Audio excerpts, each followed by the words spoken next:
Hello everyone. आज हम लोग डिस्कस करने वाले हैं what are the step for the distributions of overhead.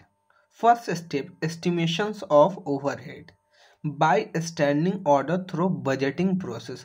Budgeting process के थ्रू हम लोग एस्टिमेट करते हैं ओवरहेड कॉस्ट को।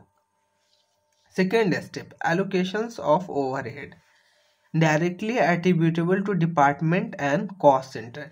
एलोकेशंस ऑफ ओवरहेड मीन्स हम जो भी ओवरहेड कॉस्ट है वो डायरेक्टली एलोकेट कर देते हैं पार्टिकुलर डिपार्टमेंट को एंड कॉस्ट सेंटर को। Third step, apportionment of overheads.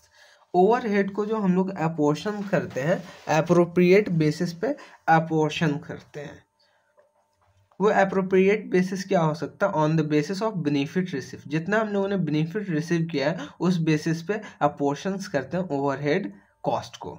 On the basis of cause effect on other suitable basis पे हम लोग अपोर्शंस करते हैं ओवरहेड कॉस्ट को। फोर्थ स्टेप है reapportionment of overhead cost, service department to productions department. Reapportionment of overhead में जो भी सर्विस डिपार्टमेंट का ओवरहेड कॉस्ट है उसको हम लोग अपोर्शंस कर देते हैं प्रोडक्शंस डिपार्टमेंट के बीच में, बिकॉज सर्विस डिपार्टमेंट का कोई सेलेबल आउटपुट नहीं है एंड सर्विस डिपार्टमेंट एंसिलरी है प्रोडक्शंस डिपार्टमेंट में।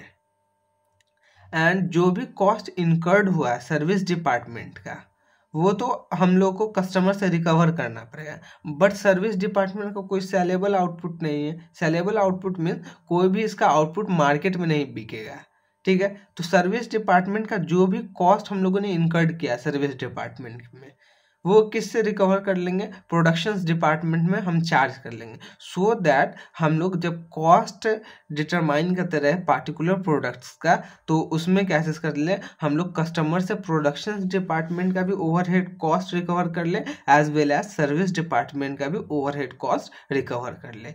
इसलिए हम लोग रीअपोर्शनमेंट करते हैं ओवरहेड को, बिकॉज सर्विस डिपार्टमेंट का कोई सेलेबल आउटपुट नहीं होता है। सिक्स्थ है absorptions by actual unit at predetermined rate. Absorption में actual unit at predetermined rate हम लोग एप्रोप्रिएट बेसिस पे क्या करते हैं? एब्जॉर्प्शंस फाइंड कर लेते हैं।